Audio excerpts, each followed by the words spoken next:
Styles.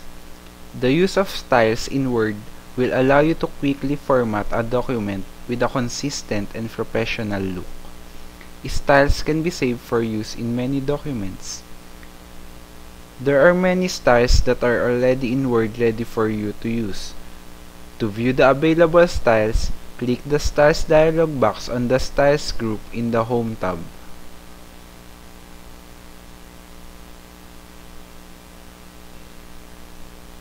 To apply a style, select the text, click the Styles dialog box, and then click the style you choose.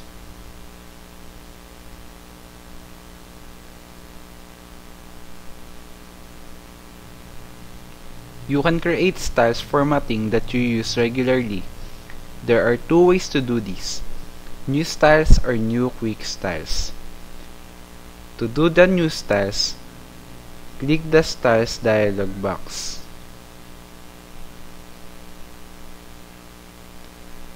Click the New Style button.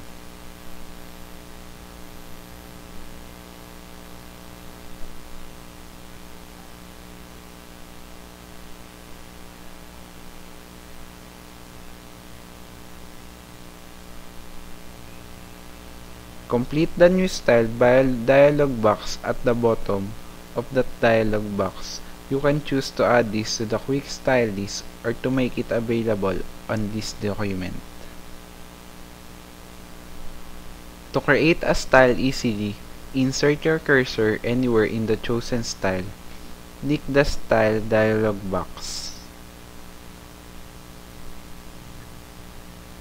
And then click Save Selection as New Quick Style.